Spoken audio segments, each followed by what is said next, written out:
APS-C versus full frame cameras. Which one should you get? Is full frame really worth the extra money, or are APS-C cameras underrated gems? Stick around because we're going to break down the pros and cons of each without getting too technical about the subject, and we're gonna help you make the right call if you're thinking about getting your first camera. Let's go! First of all, let's start with the basics. What is the real difference between a full frame and an APS-C sensor? Well, a full frame sensor is basically the same size as a 35mm film frame. That's it. It's what high-end DSLRs and mirrorless cameras usually pack. Whereas an APS-C sensor is actually smaller. It's around 22 × 15mm, depending on the brand. Canon, for instance, is a little bit smaller than Sony or Fuji, but that doesn't matter right now. Okay, we get it. We have one sensor that's bigger than the other, but what does this really mean? Well, the sensor size, among other things, gives you what we call a crop factor. Taking a full-frame sensor as our base, APS-C cameras zoom into the scene compared to the full-frame cameras. So, if you stand in the same spot with the same lens, but different cameras, one will give you a photo which is 50% more cropped in than the other. This is because of the crop factor of APS-C cameras. That's usually 1.5. Well, translating this into human terms, if you have a 50mm lens on an APS-C camera, the image will seem like if it was taken with a 75mm lens on a full-frame camera. You get what I'm saying? Okay, but apart from just that, what are the pros and cons of each sensor type? Well, let's start with APS-C. Because the sensor is smaller on APS-C cameras, they tend to be lighter. This is perfect if you're looking for a system that's not going to break your back while you're carrying your gear. And because the sensor is smaller, well, lenses can also be lighter and not as big. So, if you're traveling or maybe street photography is your thing, APS-C sensors could adapt easily to your lifestyle. Also, APS-C cameras are usually cheaper than full-frame cameras, and not just the camera itself, but also the lenses. This is excellent if you're looking to get into photography but have a tight budget. Another good thing about APS-C sensors is something we already talked about but didn't actually decide if it was a good or a bad thing. And I guess it's a good thing depending on what you want. Since the camera has a crop factor of 1.5, that means that every single lens will give you 1.5 times more reach.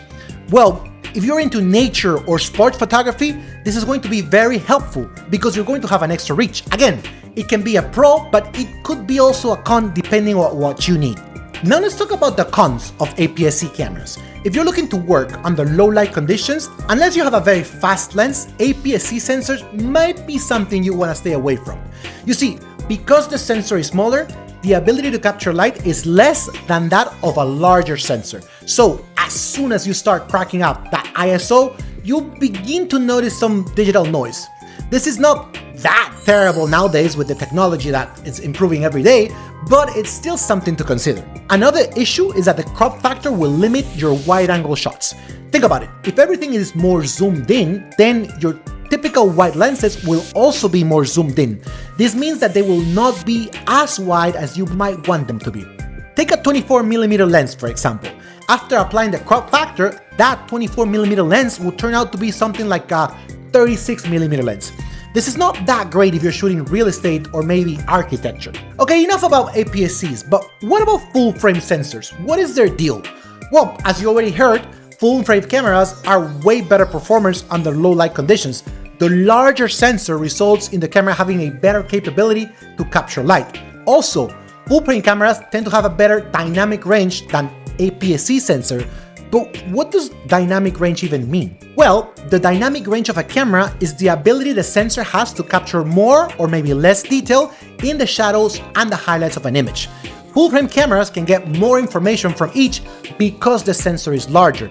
This is crucial if you're looking to use your camera in a professional scenario. Also, if you show up to a photo shoot with a small APS-C camera, some clients might look at you a little weird. This sounds stupid, I know, but hey, it happens. But it's not all rainbows and butterflies with full-frame sensors. Don't get me wrong, they are what most professionals use, but they do have some cons. For instance, bigger cameras mean more weight. And just like with the APS-C sensors, that applies to the lenses too. So get ready to start carrying the weight of the world on your shoulders because full-frame gear is definitely heavier. And if you are on a budget, then full frame is definitely not for you. Yeah, it's expensive, alright. I mean, if it's your profession or you do have some money to spend, you can justify the purchase. But if you're just looking to play around, buying a full frame camera is not something that's gonna make your wife very happy. And if that didn't sign the divorce for you, wait till she hears how much full frame lenses are. You're definitely back on the dating apps. Okay, so what's for who? Which one should you get? Ernesto, just tell me something. Well, if you don't want to spend too much money, or maybe you're worried about weight, then APS-C cameras are for you.